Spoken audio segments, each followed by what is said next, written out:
Assalamualaikum warahmatullahi wabarakatuh. Selamat pagi anak-anak hebat. Pada pagi hari ini kita akan membahas tema 3 tokoh dan penemuan. Subtema 3, ayo menjadi penemu. Pembelajaran yang pertama. Simak baik-baik ya. Sebelum memulai pembelajaran, Bu Tuti ingin mengingatkan untuk tetap menerapkan 3M, yaitu mencuci tangan pakai sabun, menjaga jarak, serta selalu memakai masker. Yuk kita mulai pembelajaran pada pagi hari ini. Adapun tujuan pembelajaran yang akan kita capai adalah sebagai berikut.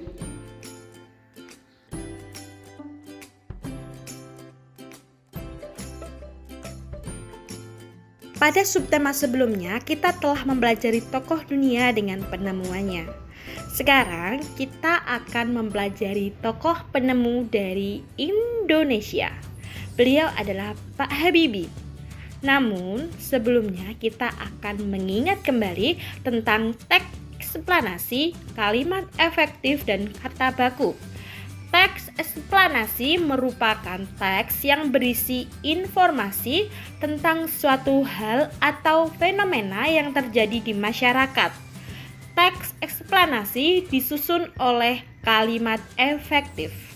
Kalimat efektif adalah kalimat yang terdiri atas susunan kata yang sistematis dan menggunakan kata-kata baku. Kata-kata baku merupakan kata-kata yang penulisannya sesuai dengan Pedoman Umum Ejaan Bahasa Indonesia atau PUEPI. Kata-kata baku digunakan pada acara resmi dan penulisan karya ilmiah, sedangkan kata-kata tidak baku digunakan pada percakapan sehari-hari. Mari kita baca dengan teliti teks biografi tentang Pak Habibie. Disiplin dan kerja keras awal dari sebuah inovasi yang cemerlang. Profesor Dr. Insinyur Biharuddin Yusuf Habibie adalah Presiden ketiga RI yang menjadi kebanggaan bangsa Indonesia. Beliau dilahirkan di Parepare, Sulawesi Selatan, tanggal 25 Juni 1936. Masa kecil Habibie dilalui di Parepare. Sikap hidup, disiplin, dan kerja keras telah ditunjukkan Habibie sejak kanak-kanak. Ia memiliki semangat tinggi pada ilmu pengetahuan dan teknologi. Ia melanjutkan SMA di Bandung dan prestasinya selalu menonjol, terutama pada pelajaran IPA dan matematika. Perjuangan keras di perantauan. Didukung oleh kemauan keras untuk belajar, selepas SMA beliau masuk di ITB, Institut Teknologi Bandung. Kemudian mendapatkan beasiswa untuk melanjutkan kuliah di Jerman, jurusan konstruksi pesawat terbang. Ia bertekad bulat untuk bekerja keras dan harus sukses. Habibie selalu menggunakan musim liburannya dengan bekerja mencari uang untuk membeli buku sebagai pendukung sekolahnya.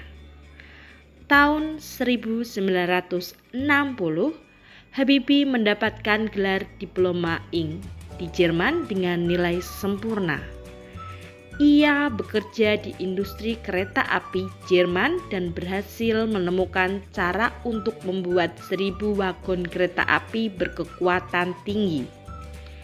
Di pagi buta, Habibie harus berjalan kaki cepat ke tempat kerja yang jauh untuk menghemat kebutuhan hidup. Kemudian pulang pada malam hari dan belajar untuk kuliahnya. Tahun 1965, Habibie mendapatkan gelar Dr. Insinyur dengan nilai sempurna. Buah dari kerja keras. Habibie kemudian bekerja di industri pesawat terbang Jerman. Karena sikap disiplin dan kerja keras, karirnya terus naik hingga dipercayai menjadi Vice President, sekaligus Direktur Penasihat Senior di bidang teknologi. Ia menjadi satu-satunya orang Asia yang berhasil menduduki jabatan bergengsi di perusahaan pesawat terbang Jerman. Kecintaan pada tanah air. Tahun 1968, Habibie mengundang 40 insinyur Indonesia untuk bekerja di Jerman guna mempersiapkan keterampilan dan pengalaman mereka dalam membuat produk industri dirgantara, maritim, dan darat di tanah air. Tahun 1974, Habibie diminta pulang ke tanah air dan menjadi penasihat pemerintah di bidang teknologi pesawat terbang.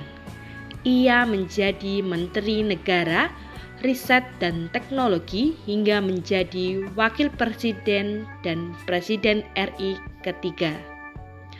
Prestasi cemerlang buah dari disiplin dan kerja keras.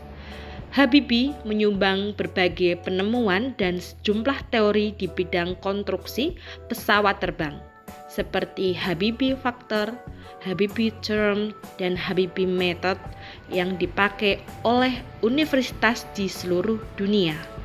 Ia dijuluki sebagai Mr. Crack karena menemukan rumus untuk menghitung cacat badan pesawat terbang.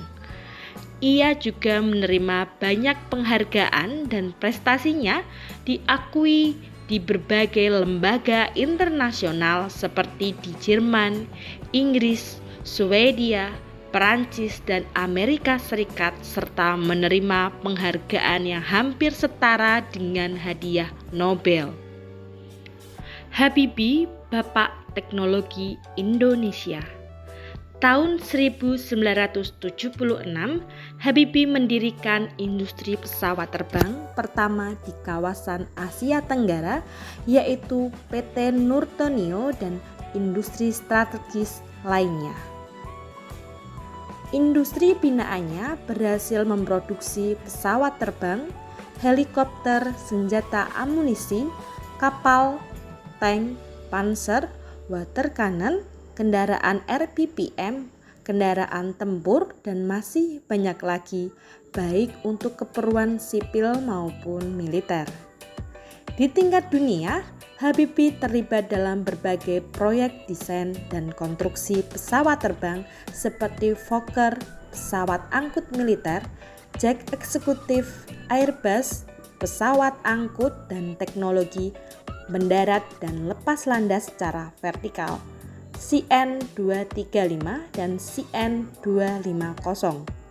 Selain itu, Habibie secara tidak langsung ikut terlibat dalam proyek perhitungan dan desain helikopter pesawat tempur multifungsi, beberapa peluru kendali, dan satelit di tingkat dunia. Setelah membaca teks tersebut, silahkan kerjakan tugas satu ini di buku tugas kalian. Nanti kita akan bahas pada pembelajaran Zoom jam 9 pagi ini. Oh iya, anak-anak hebat, adakah di antara kalian yang mempunyai cita-cita seperti Pak Habibie? Pasti banyak kan yang pengen menjadi seorang ilmuwan. Bu Tuti berharap kalian selalu menggapai cita-cita kalian dengan rajin belajar, disiplin, serta kerja keras seperti yang Pak Habibie laksanakan. Habibie dengan penemuannya telah memberikan manfaat yang cukup besar terhadap dunia transportasi, khususnya transportasi udara. Bagaimana pengaruh alat transportasi terhadap kehidupan ekonomi masyarakat Indonesia? Pada zaman dahulu, alat transportasi yang digunakan untuk kegiatan ekonomi masih tradisional. Di sini ada yang menggunakan kuda, ada yang menggunakan sapi, ada pula yang didayung seperti gambar ini ya. Itu perahu. Seiring berjalannya waktu, teknologi berkembang, alat transportasi pun berkembang. Ini adalah gambar kapal feri yang merupakan kapal pengantar barang antar pulau. Bisa juga orang juga bisa antar pulau. Ada yang memakai pick up untuk mendistribusikan sayur-sayuran atau bahan pangan lainnya. Tentunya kita sering lihat ya di pasar-pasar. Ada pula yang memakai kereta api untuk menghantar barang. Ada juga yang lebih modern lagi, pesawat. Dengan begitu barang yang akan diantar akan lebih cepat. Yuk coba amati gambar proses distribusi dalam kegiatan ekonomi di bawah ini. Bisa dilihat ya anak-anak hebat, di sini adalah gambar produsen. Produsen adalah orang yang menghasilkan barang. Barangnya dikirim dengan mobil box. Ada juga yang memakai pesawat terbang untuk mengantaranya. Dengan memakai alat transportasi modern, maka proses pengantaran barang lebih cepat. Barang tersebut dikirim ke gudang barang, kemudian dikirim lagi ke store atau toko besar, bisa supermarket atau pasar tradisional. Kemudian barang tersebut dibeli oleh toko kelontong atau toko-toko kecil yang ada di dekat rumah kalian. Kemudian kalian bisa membeli barang itu di toko dekat rumah kalian. Begitu.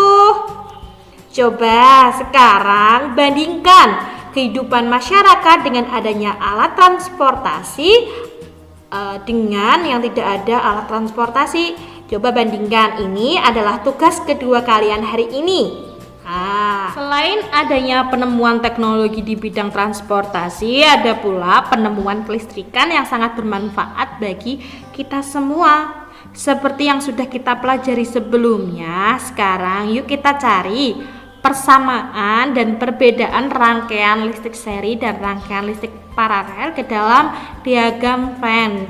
Diagram Venn itu berbentuk lingkaran ya. Di sini ada dua lingkaran, yaitu lingkaran rangkaian seri dan lingkaran rangkaian paralel. Keduanya ini beririsan, berarti menandakan bahwa ada persamaan antara rangkaian seri dan rangkaian paralel. Persamaannya ini yang pertama adalah daya dan arusnya sama besar. Yang kedua jenis rangkaian bisa digunakan secara bersama-sama, yaitu bisa digunakan dalam rangkaian seri, rangkaian campuran.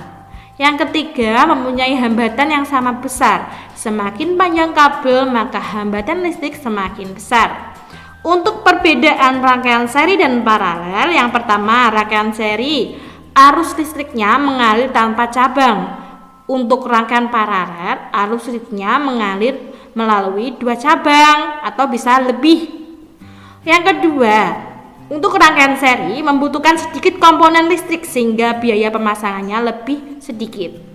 Untuk rangkaian paralel membutuhkan banyak komponen listrik sehingga biaya pemasangannya lebih banyak dibanding rangkaian seri. Untuk yang ketiga, semakin banyak lampu menyala maka lampu semakin redup. Untuk paralel, berapapun lampu yang digunakan akan sama terangnya. Untuk yang keempat, rangkaian serinya, jika salah satu aliran listrik padam, maka yang lain juga padam.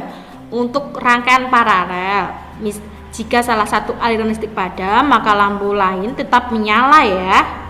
Oke, anak-anak hebat, alhamdulillah video pembelajaran 1 hari ini sudah selesai. Sampai jumpa di pembelajaran Zoom yang akan kita laksanakan jam 9 nanti ya. Jangan lupa tugasnya dikerjakan. Sehat selalu dan wassalamualaikum warahmatullahi wabarakatuh.